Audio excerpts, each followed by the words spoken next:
Olá, boa noite. Ministro Dias Toffoli, presidente do Supremo, rebate Jair Bolsonaro e afirma que as urnas eletrônicas são confiáveis. E veja também nessa edição do Jornal da Cultura. Pesquisa da CNT-MDA tem Bolsonaro isolado na frente e Fernando Haddad em segundo. Maior preocupação dos brasileiros, a saúde não recebe a merecida atenção dos candidatos. Tô com inflamação, tô com bursite. Candidatos com mais chances no segundo turno começam a defender a prática do voto útil. Juiz argentino manda prender a ex-presidente Cristina Kirchner, suspeita de chefiar esquema de propina. Parte da fortuna da comitiva da Guiné Equatorial apreendida no Brasil deve ir a leilão. Denúncias de assédio avançam em várias partes do mundo e envolvem diferentes crenças e religiões. Quando eu olhei para trás, como tinha vários homens, não vi quem que era. E na bancada temos a presença do médico Paulo Saldiva, diretor do Instituto de Estudos Avançados da USP e membro da Academia Nacional de Medicina, e da cientista política Glenda Mesaroba.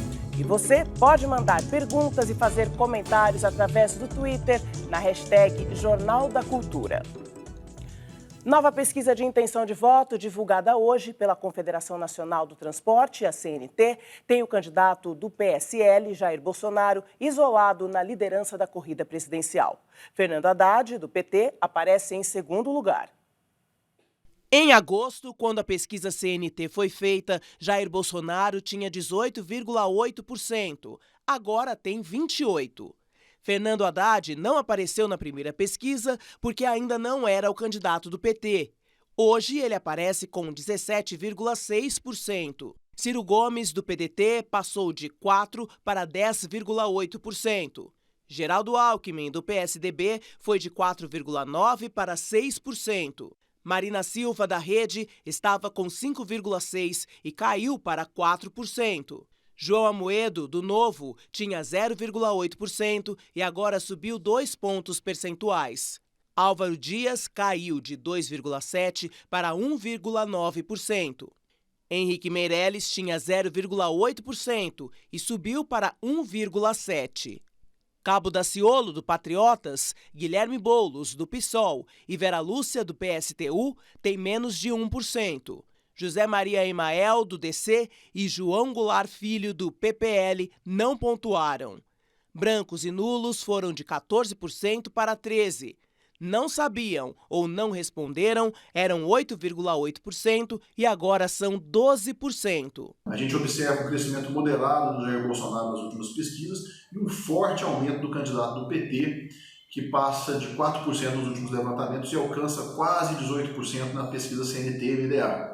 Já abrindo aí por volta de 7 pontos percentuais sobre Ciro Gomes, que são os dois principais candidatos da esquerda.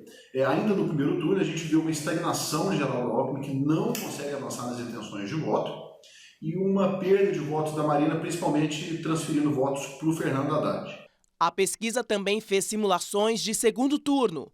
Ciro Gomes tem empate técnico contra Bolsonaro.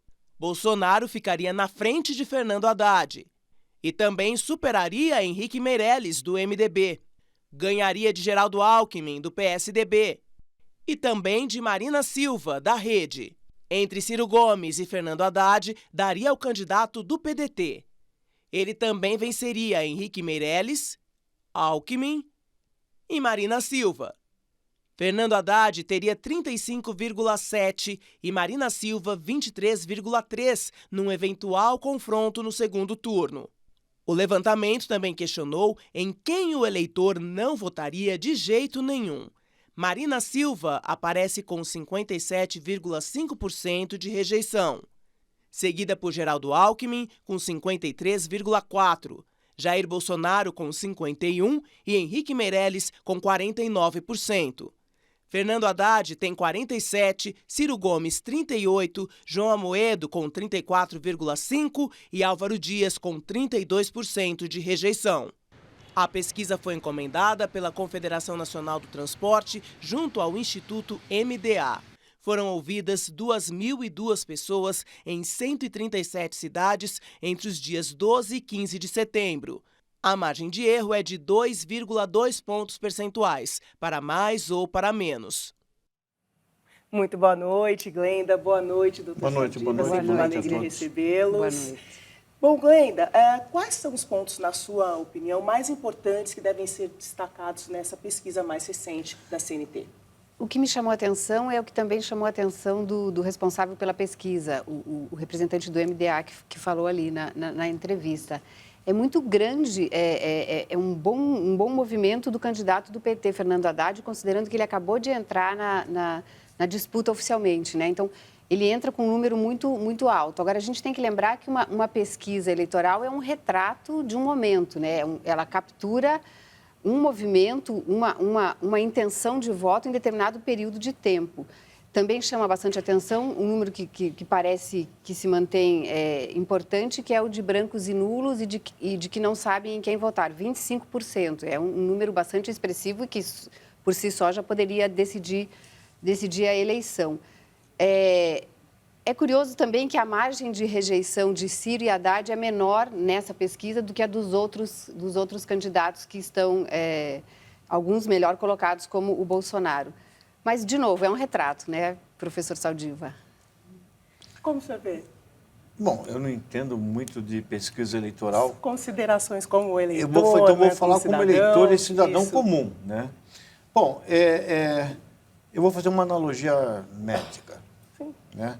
Toda vez que você tem uma situação difícil, uma infecção, vamos supor que a gente seja infectado por bactérias ou, vamos dizer, no caso, parasitas. Você monta uma resposta inflamatória e começa a tentar combater este parasita. O Brasil, acho que a população brasileira, em função dos últimos acontecimentos, chegou ao mesmo diagnóstico. Nós somos infectados por seres microscópicos, que a gente não vê, só vê na época da eleição, e que normalmente trabalham para sugarem o máximo para si, preferencialmente, em vez de contribuir para a nação, e montam uma resposta inflamatória. Você vê que os velhos políticos não têm chance, existem uma tendência de novos políticos, né? Ou pessoas que nunca ocuparam cargos de muito destaque. E o importante isso, e essa febre se sente também nas redes sociais. A rede social hoje é um ambiente onde, se você manifestar uma opinião qualquer, você corre o risco de perder amizades, você corre o risco de desenvolver ódios que você nunca, de pessoas que nunca te viram. Um ambiente intolerante. Um ambiente de intolerância. Isso é o que está acontecendo. E eu acho que muita coisa vai mudar. Teve recentemente um episódio importante, que foi o atentado contra o Bolsonaro, a confirmação da inelegibilidade do Lula, que vinha sendo, para a maior parte da população, questionada. E alguns fatos, porém, não foram novos. Os velhos políticos, por exemplo, quem está no poder há muito tempo, aparentemente está sendo rejeitado de princípio. O Brasil não quer mais essas pessoas ou quer se ver livre delas. Ela está cansada da velha política. Vamos ver se isso... O problema é que, para ser eficiente essa resposta inflamatória, ela não devia ser centrada no executivo somente. Ela devia ser predominantemente centrada no legislativo. E o legislativo é que seria a base, porque hoje nenhum executivo consegue governar se não tiver a concordância das pessoas. E onde tem um grande nível também de parasitas infectando o pedaço. Glenda, você pontuou bem que a pesquisa reforçou o potencial de crescimento do Haddad. E também Bolsonaro cresce ao mesmo tempo que aumenta o seu índice de rejeição. Como entender essa movimentação? Pois é, entender pesquisa, a pesquisa é sempre, como eu disse no começo, é um retrato de um momento. Ao mesmo tempo que ela captura uma intenção de voto, ela também funciona para alimentar votos futuros. Então, muita gente que vê que o determinado candidato está em primeiro lugar nessa pesquisa pode mudar a sua intenção de voto por essa razão ou pela razão oposta, justamente porque vê que determinado candidato cresceu. Eu acho que depois a gente vai ter uma reportagem que vai tratar de voto útil e dos diferentes tipos de voto, e aí a gente vai entender melhor isso. Mas ela é um retrato e ela também acaba funcionando como digamos assim, uma espécie de instrumento de reflexão para se definir em quem votar. Então, a pesquisa por si só, ela promove essa movimentação. Em alguma medida, ela pode ajudar no sentido que ela informa o eleitor, mas eu gosto de pensar mesmo que ela é um retrato, muitas vezes, muitas pesquisas a gente já cansou de ver que erram, é um retrato de uma realidade e ela é importante nesse sentido. Eu acho que ela vai alimentar. A pesquisa, o eleitorado reage à pesquisa. Eu acho que o voto útil, aquele que defende assim, eu vou escolher aquele que é menos contra as minhas convicções, mesmo que não seja o candidato ideal. E isso talvez seja o que as pessoas estão fazendo. Estão tentando, os marqueteiros, que parece que se assemelham bastante à espécie humana, né? Dizem, há evidências de que eles têm muitas semelhanças, porque eles vão falar qualquer coisa para o indivíduo ganhar a eleição, independente de se é verdade ou não. Talvez tenham explorado o seguinte, eu vou querer uma pessoa de direita, como o Bolsonaro, assumido, ou vamos ter a volta do petismo de novo. Então, eu sou o antídoto para essas duas tendências radicais, né? Vamos ver se isso vai dar certo. Ou seja, você, Joyce, que vai cobrir isso, eu posso te garantir que de tédio você não vai morrer nesses próximos 20 dias. Porque a movimentação é muito rápida, né? Nem nós, né? Verdade. E ainda sobre as eleições, hoje o presidente do Supremo Tribunal Federal, Dias Toffoli, rebateu as críticas do presidenciável Jair Bolsonaro de que as urnas eletrônicas podem ser fraudadas. As urnas eletrônicas que vão ser usadas no primeiro turno das eleições deste ano começaram a ser testadas, inclusive com a simulação de um dia de eleição. Hoje, o presidente do Supremo Tribunal Federal, Dias Toffoli, defendeu que o sistema é totalmente confiável. As urnas eletrônicas são totalmente confiáveis. Os sistemas são abertos à auditagem para todos os partidos políticos 6 meses antes da eleição, também para o Ministério Público e para a Ordem dos Advogados do Brasil. Toffoli falou sobre o assunto depois que o candidato à presidência da República pelo PSL, Jair Bolsonaro, afirmou por meio de um vídeo que, por não termos o voto impresso, existe a possibilidade de fraude no segundo turno das eleições. A narrativa agora é que perderia eu no segundo turno para qualquer um. A grande preocupação, realmente, não é perdendo o voto, é perdendo a fraude. Então, essa possibilidade de fraude no segundo turno, talvez até no primeiro, é concreta. Em entrevista ao programa Roda Viva em julho, o candidato que é a favor do voto impresso já havia colocado em dúvida o processo eleitoral brasileiro. Em tom de ironia, Dias Toffoli rebateu as declarações de Bolsonaro sobre a possibilidade de fraude nas eleições. A respeito disso, eu digo apenas e tão somente que ele sempre foi eleito através da urna eletrônica. O presidente do STF ainda lembrou que o PSDB pediu uma auditoria nas urnas em 2014, após o então candidato Aécio Neves perder a eleição para a petista Dilma Rousseff. Na época, o pedido de investigação foi aceito pelo Tribunal Superior Eleitoral e foi constatado que não havia fraude nos equipamentos. Pela primeira vez na história do Brasil, nós vamos ter observadores internacionais. A OEA está acompanhando as eleições brasileiras como observadores, que isso é extremamente necessário e importante para acabar com determinadas lendas que possam surgir. Bom, sobre esse assunto eu vou colocar 2 questionamentos, mas antes eu quero saber de vocês, qual é o seu posicionamento sobre a urna eletrônica? Eu não tenho dúvida que a urna eletrônica é segura e funciona bem. A informatização da Justiça Eleitoral começou há mais de 30 anos, é um processo que vem gradativamente sendo construído. Como bem mencionou o presidente do STF, em todas as eleições que o candidato que questiona a validade desse processo, todas as eleições que ele foi eleito foram usadas urnas iguais às que vão ser usadas agora. É um sistema muito bem auditado, muito bem controlado e, como também lembrou o ministro Toffoli, ao término do segundo turno de 2014, das eleições de 2014, houve esse questionamento e os votos, e o processo foi, em alguma medida, auditado de uma maneira excepcional, como se quis, e ficou comprovado que não havia nada de errado. Quer dizer, Eu acho assim que é um desserviço esse tipo de comentário do candidato. Eu acho que ele deveria se preocupar mais com a recuperação dele, da saúde dele, não devia ter essa preocupação em relação às urnas, ao sistema informatizado da Justiça Eleitoral. E também é um sinal de pouco, para dizer o mínimo, de falta de fair play, né? De não conhecer as regras do jogo e não querer jogar de acordo com as regras do jogo, querer já criar um fantasma ou algo assim, um espectro para pairar sobre as eleições. É lamentável que haja esse tipo de questionamento, mas eu me sinto super segura em votar e eu acredito que a gente vota e o nosso voto é o que vai para a urna e é o nosso voto que elege os governantes. Doutor Saldiva, sobre a urna. Bom, eu acho que era fácil de resolver essa questão. Eu concordo com a Glenda que colocar dúvidas sobre a eleição não ajuda o país nesse momento, que já tem grandes dúvidas. Mas era muito fácil. Você faz o voto eletrônico e coloca o voto de papel ao lado.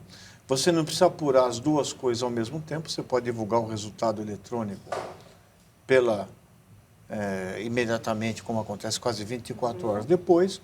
E se houver algum pleito, você teria uma memória física do voto. Isso não encareceria a eleição, né? Encarece muito, infelizmente.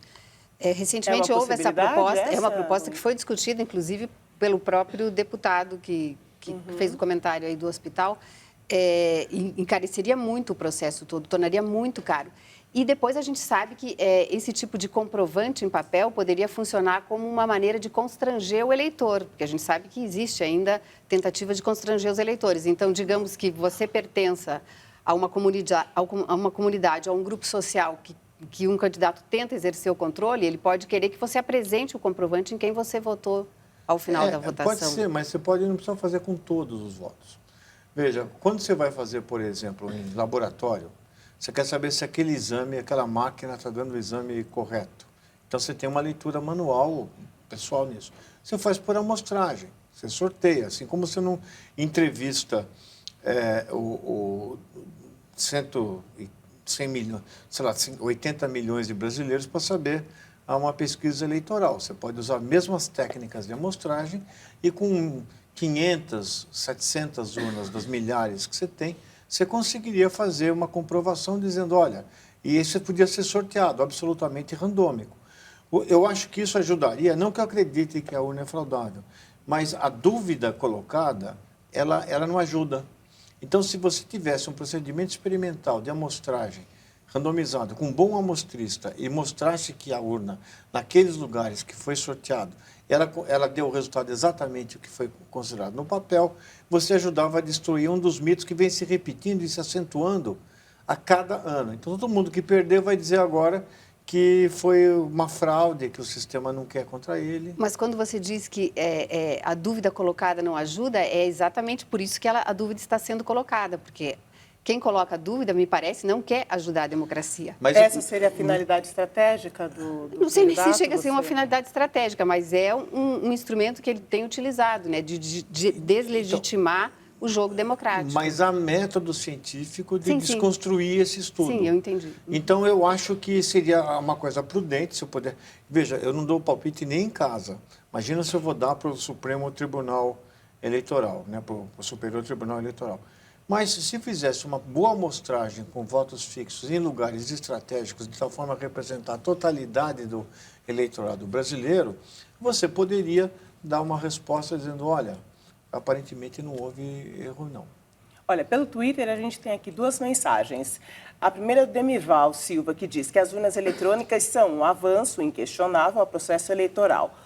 Voltar ao voto impresso seria um retrocesso, na opinião dele. E a Daniele, que diz, se não tem como fraudar, então por que os países mais tecnológicos do mundo usam as cédulas de papel? Eu sempre achei que as urnas podem ser fraudadas, sim.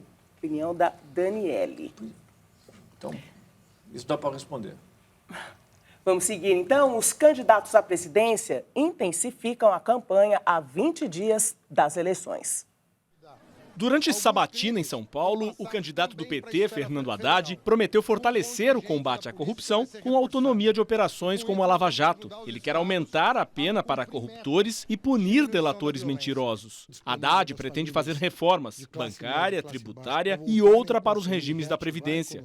Também em São Paulo, Marina Silva, da Rede, caminhou numa feira livre e depois visitou o bairro da Liberdade, área de imigrantes japoneses e de outros países do Oriente. Para a candidata, é preciso incentivar o uso de tecnologia na agricultura sem esquecer da sustentabilidade.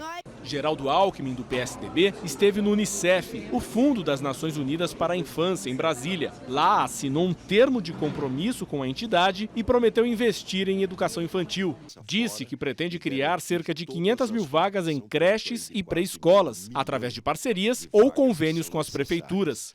Durante entrevista a uma rádio em São Paulo, o candidato do PDT, Ciro Gomes, disse que pretende transferir lideranças de facções criminosas para impedir que o crime organizado atue dentro e fora das cadeias. Segundo ele, ainda falta preencher metade das vagas nos presídios de alta segurança. O objetivo é evitar a expansão do crime organizado para outros estados. Álvaro Dias, do Podemos, também fez campanha hoje em São Paulo. Durante entrevista a uma rádio, defendeu a reforma tributária para que o país volte a crescer e gerar empregos, além de um ajuste fiscal rigoroso. Segundo ele, a mudança precisa começar na estrutura do Poder Executivo Federal. A questão da saúde pública é apontada em pesquisa como tema principal entre os eleitores. E associações médicas acham que o assunto não recebe a importância devida nas campanhas eleitorais. Marina está há mais de 2 anos e meio na fila do Sistema Único de Saúde à espera de uma cirurgia no ombro. Ele falou que precisava da cirurgia urgente, que estou com inflamação, estou com bursite. Com dores e sem conseguir fisioterapia pelo SUS, a auxiliar de limpeza vem pagando pelo tratamento.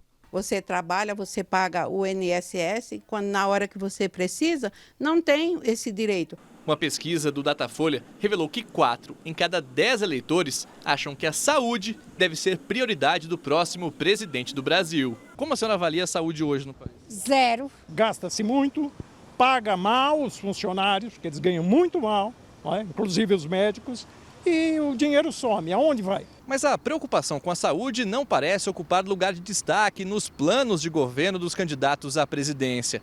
Apesar de haver consenso sobre a importância do tema, as propostas são consideradas vagas. No plano de saúde dos candidatos melhor colocados nas pesquisas, é fácil encontrar palavras como criar, implantar, aplicar, reduzir, racionalizar e promover. O difícil é encontrar propostas efetivas para a solução imediata das graves questões de saúde pública. A Associação Paulista de Medicina elaborou um programa mínimo de propostas do setor para apresentar a todos os candidatos. Um sistema de saúde como o nosso, universal, ele necessitaria de 8 a 9% do PIB investido em saúde pública. Nós investimos por volta de 3,5%, ou seja, seria preciso dobrar o investimento para que nós tivéssemos a situação ideal. Doutor Saldiva, as propostas, elas são muito vagas mesmo? Os eleitores, os cidadãos, querem ouvir propostas claras. E até agora?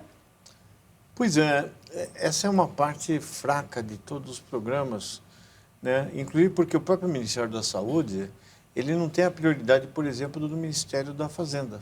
Ele é loteado por partido conforme a conveniência. Educação também, é a mesma coisa, você coloca uns acidentes efêmeros lá, fazendo micropolítica, com todas as outras áreas. Mas a saúde, acho que a educação poderia escapar dessa coisa de coalizão. Mas do ponto de vista prático é o seguinte, o Brasil investe hoje 8% do PIB em saúde. Desses 8%, 4% e um pouquinho mais vem do setor privado, é convênio. E 4%, um pouquinho menos, é do setor público. E a União tem investido cada vez menos em saúde pública coletiva. O problema é o seguinte, esses 8% são distribuídos desigualmente. Esses 4% públicos atendem 70% a 80% da população, enquanto que os outros 4% atendem 20% a 30% da população. Então, dependendo de onde você está, não tem dinheiro mesmo. Nos sistemas, nos países que fazem saúde universal, como o SUS, Canadá, Alemanha, Inglaterra, Austrália, eles investem 9,5% do PIB, mas é tudo público. A princesa vai dar luz no hospital público fazendo aquilo ali. Quem só multimilionário vai ser atendido com médico particular. Os Estados Unidos, que investem mais ou menos, tem o mesmo modelo nosso, né, o sistema público, né, o Obamacare, o sistema privado, investe 17% do PIB e tem uma saúde pior que o Canadá. Aliás, enquanto os Estados Unidos está do lado de Mali, de Serra Leoa e outros países que investem muito do PIB e não conseguem ter saúde. O que devia existir era, então, um fortalecimento do sistema de saúde, mesmo porque a proposição desses indivíduos, desculpe falar, de fantoches que foram ministros de saúde, de fazer planos de saúde privado, acontece que você fica doente mesmo. Você precisa de um transplante, se você precisar de uma cirurgia cardíaca, um tratamento oncológico, o teu convênio não cobre e vai cair no SUS. Não há um plano particular que suporte o custo disso aqui. Caro. Então, o que devia acontecer era, digamos, ter um melhor fluxo, uma melhor organização. Tem um problema de gestão, não é só financiamento, mas, basicamente, o governo federal, de uns 8 anos para trás, começou a desacreditar do SUS. O próprio, independentemente de partido, começou a reduzir o investimento e passar cada vez mais obrigações para os estados e para os municípios, que estão, como a gente sabe, com a corda no pescoço. Esses senhores não vão fazer nada nisso porque eles não precisam. Eles têm...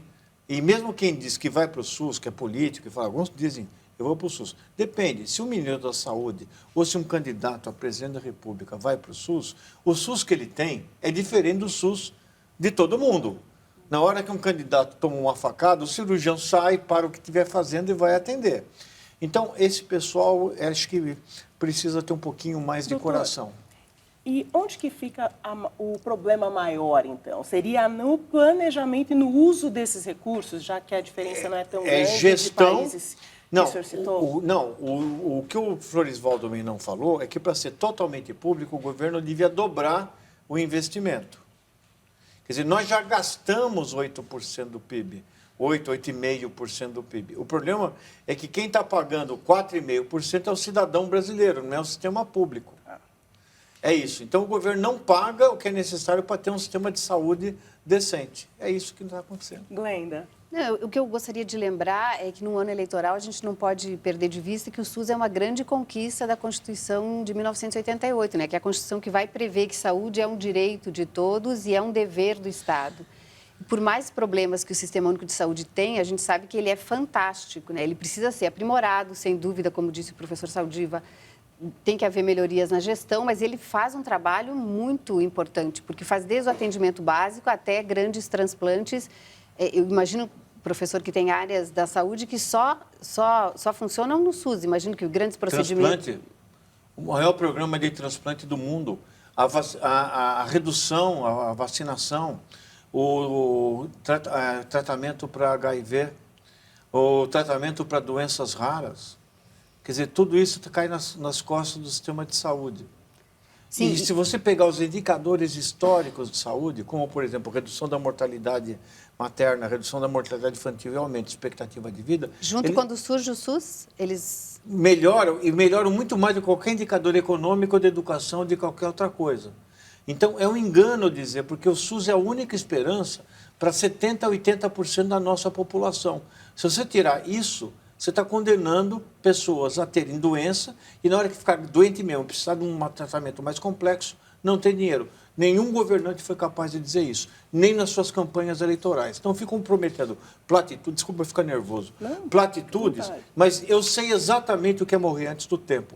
Eu, infelizmente, pela minha profissão, eu encontro as pessoas que em São Paulo morrem de câncer sem ter diagnóstico, gestantes que morrem por complicações de parto.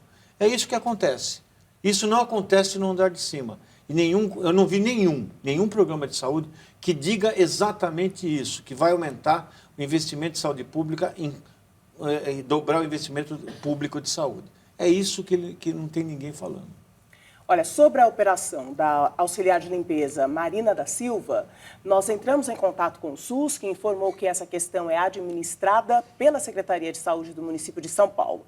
A secretaria informou que Marina da Silva tem uma consulta agendada para o dia 24 de setembro, quando o médico especialista em ombro vai definir a conduta a ser adotada. E veja a seguir, Receita Federal vai investigar fortuna apreendida do vice-presidente da Guiné Equatorial. E ainda, órgãos públicos se mobilizam contra assédio sexual no trabalho. Aguarde que nós voltamos já já.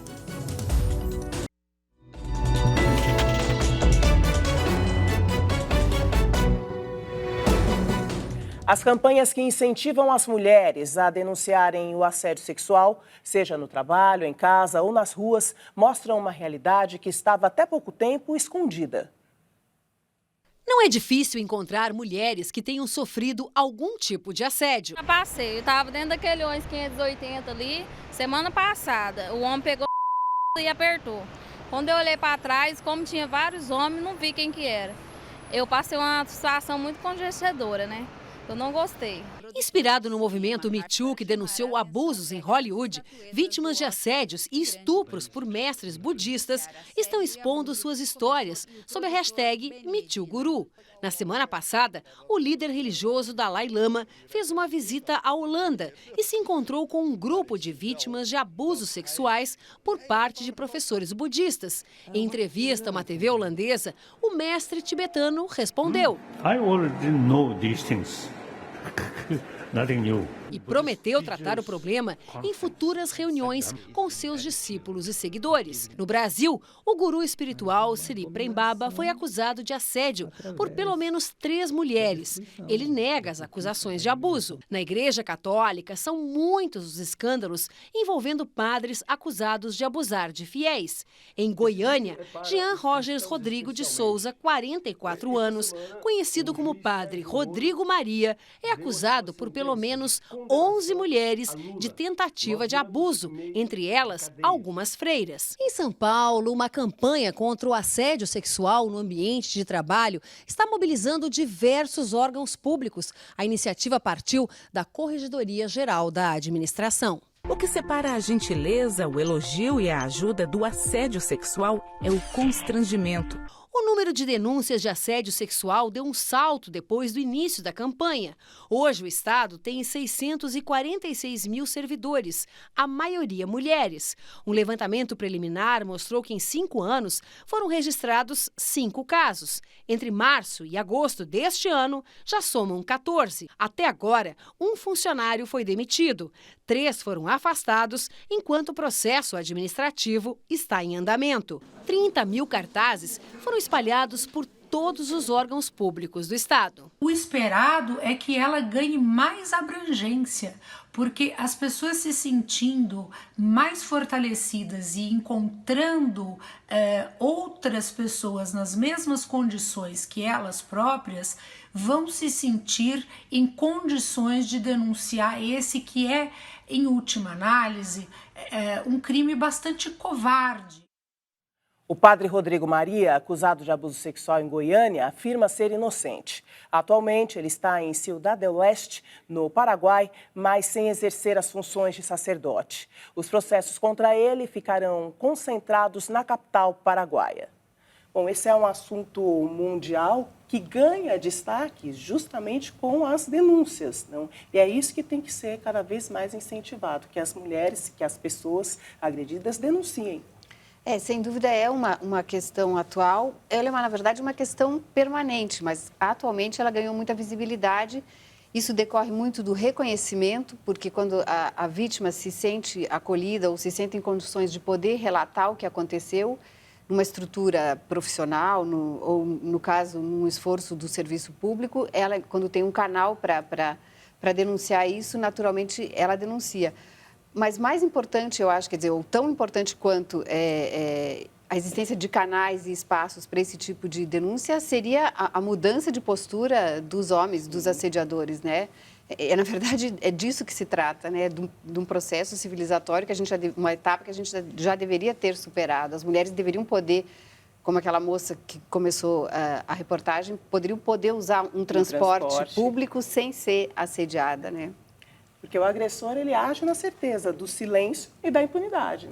Exatamente. E eu conheço um pouco melhor o assunto no âmbito universitário, né? Porque eu tive envolvido em algumas circunstâncias e ainda fui obrigado a participar de relatórios e apurações. E no mundo é um problema, nas universidades é um problema global.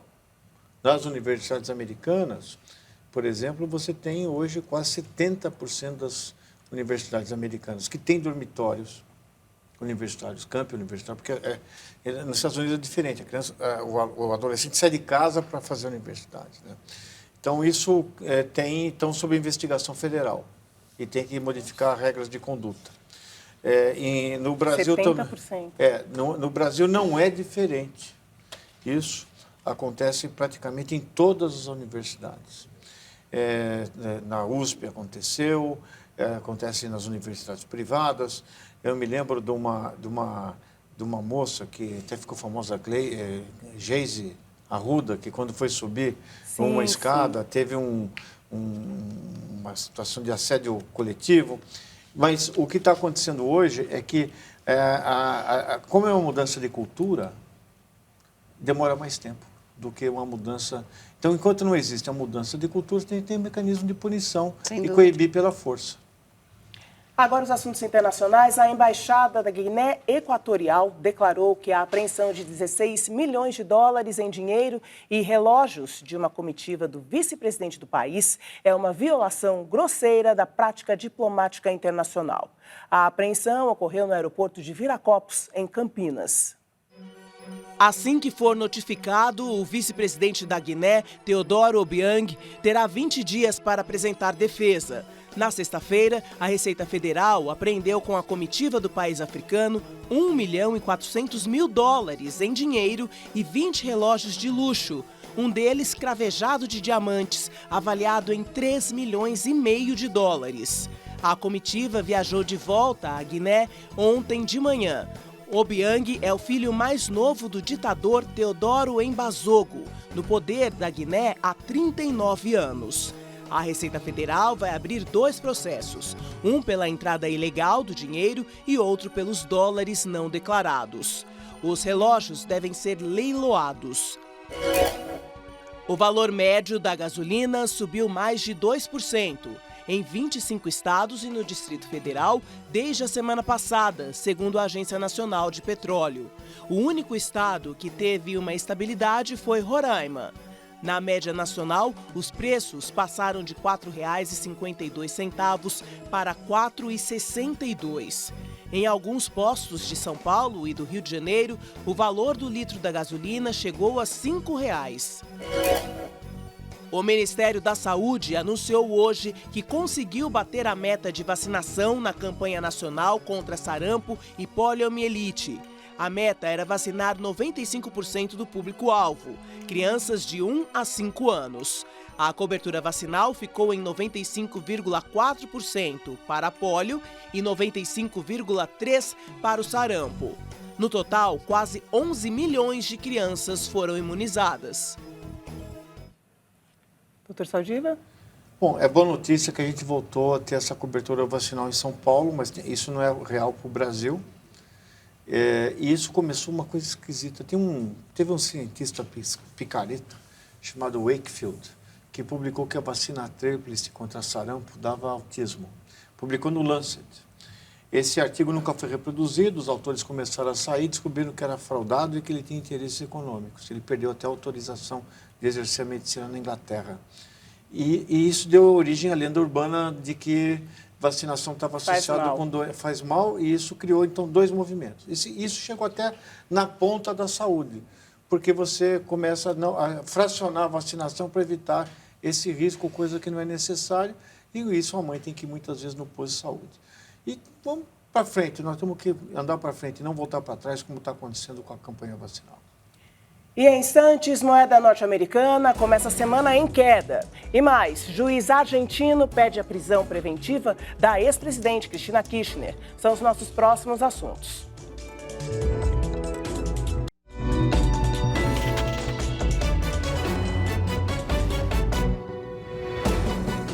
O chamado voto útil já decidiu eleições no Brasil e agora está de volta na pregação dos candidatos à presidência.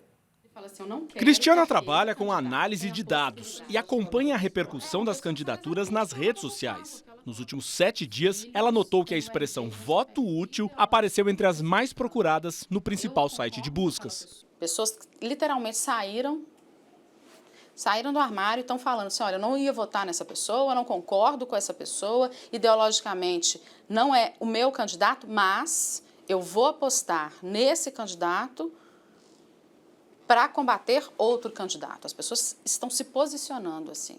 O fato coincide com a pregação de parte dos candidatos pelo voto útil ainda no primeiro turno. A ideia é estimular o eleitor a trocar seu candidato por outro que teria mais chances de derrotar um terceiro concorrente. O eleitor não age só movido pelos principais sentimentos em relação ao seu candidato, ele age também pelos sentimentos nutridos em relação a outros candidatos, onde a rejeição, isso deve assumir um espaço maior. Progressivamente deve haver uma reorganização nos campos à esquerda e à direita. A história recente do país mostra que o apelo ao voto útil tem dado resultado em muitas disputas, seja para levar um candidato ao segundo turno ou até mesmo para garantir a vitória. Na última eleição presidencial, em 2014, o voto útil contribuiu para a definição dos candidatos que foram ao segundo turno. Em 98, o então governador de São Paulo, Mário Covas, do PSDB, avançou na disputa pregando o voto útil. Pensa comigo, a Marta está em quarto, sem chance de ir para o segundo turno. O Covas já está em segundo e precisa do seu voto para enfrentar o Maluf. Pense nisso, é Covas agora ou Maluf por 4 anos. O tucano acabou reeleito. Mas para a estratégia dar certo, o maior desafio é convencer o eleitor. Eu continuaria votando em quem eu quero votar. Meu voto é pela o que o candidato propôs para mim. É definitivo, é aquele pronto. Glênia, então no voto útil o eleitor deixa de escolher o seu candidato de preferência, pensando de forma mais estratégica mais para frente. Isso, ele faz um cálculo e pode ser para eleger alguém ou para derrotar outra candidatura. No voto de protesto, são os votos brancos e nulos, o eleitor apenas sinaliza uma insatisfação, porque a gente tem que pensar que o voto representa um desejo, uma intenção de cada eleitor, né? No voto útil ou no voto estratégico, essa intenção é eleger alguém ou impedir a eleição de alguém ou a ida para o segundo turno de alguém. No voto de protesto, essa intenção é apenas protestar e ela termina ali. Então, o voto branco e nulo, ele é válido no sentido... Ele é legítimo no sentido que o eleitor exprime o seu desejo, mas ele não representa um projeto de futuro, porque esse voto acaba ali. E tem o voto que alguém mencionou ali, mais de um eleitor mencionou ali, que é o voto sincero convicto, que o eleitor exprime o seu desejo. Todos os votos são válidos, se a gente pensar como manifestação e exercício da cidadania. Agora, o que importa mesmo é ter em mente ao votar, votar em candidatos que aderem à democracia, ao respeito e promoção aos direitos humanos, aos valores da sociedade em que a gente vive. Doutor Saldiva, como vê essa questão do voto estratégico ou do voto na sua primeira escolha, independente de como o cenário se apresenta? Não, a tipificação dos tipos de voto a professora Glenda fez perfeito. Tem aquele que vota por convicção independente do que vai acontecer e tem aqueles que votam dizendo eu não quero aquele, então eu vou votar naquele que tem mais chance de neutralizar a pessoa que eu temo. Então, é um voto antagônico, né? Só que isso é exercido bem nos cargos executivos, que tem mais visibilidade. A campanha eleitoral para deputados é tão rápida e tão fugaz, você não consegue saber, que parece aquelas excursões, viagem à Europa de ônibus em 15 dias, né? Se hoje é quinta-feira, isso aqui deve ser Amsterdã. Você não vê o nome das pessoas, as pessoas vão passando na tua frente e a pessoa tenta chamar a atenção pelo ridículo. Então, ele chama a atenção colocando uma palhaçada para ver se o nome dele fica retido. Isso está longe de ser democrático. Só o voto distrital misto, onde você conhece o candidato, pode fazer com que você saiba e cobrar depois dele aquilo que ele prometeu. A TV Brasil Central promove, neste momento, o segundo debate com os candidatos ao governo do estado de Goiás. O debate tem duração de 1h30, dividido em 4 blocos, com perguntas de candidato para candidato e réplicas e tréplicas. O último bloco é reservado para as perguntas de jornalistas convidados de outras emissoras goianas. A mediação é da jornalista Ana Paula Couto, apresentadora do Jornal da Cultura, primeira edição. Esta é uma boa oportunidade para o telespectador conhecer o perfil de cada candidato e seus programas. O primeiro turno das eleições será em 7 de outubro, com uma ampla cobertura da TV Cultura e emissoras parceiras, como a TV Brasil Central. E eu estarei no dia 20 de setembro, às 9h30, no debate de Aparecida com os presidenciáveis. E logo após o Jornal da Cultura, tem Roda Viva, mais uma vez temático. Nós vamos saber o que pensam os presidenciáveis sobre economia.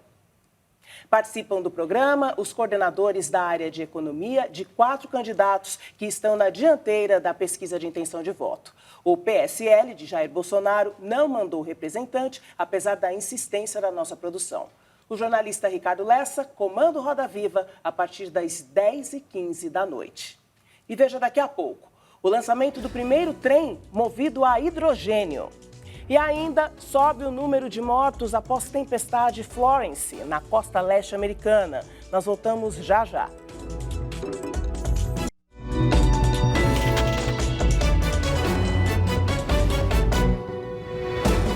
E no telão nós temos mais algumas mensagens enviadas na hashtag Jornal da Cultura.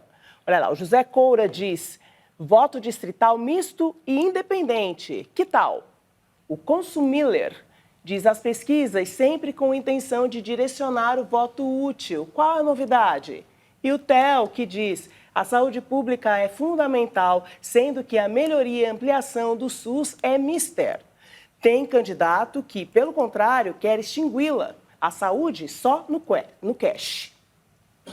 Glenda, você. Os questionamentos que os 3 espectadores apresentam, né, colocam, todos dizem respeito a uma mesma questão, que é a escolha. Se a gente pensar que a gente está num ano eleitoral, quando a gente vai escolher presidente da República, governador, deputados federais, senadores, está se tratando da mesma questão, que é política. Quando a gente fala de assédio sexual, a gente também está falando de política. Se a gente quer combater o assédio sexual, os candidatos têm que ser os candidatos e candidatas que respeitem as mulheres. Quando a gente fala de Sistema Único de Saúde, a gente tem que pensar, e essa era a reportagem, sobre candidaturas que tratam da questão, dão prioridade à saúde.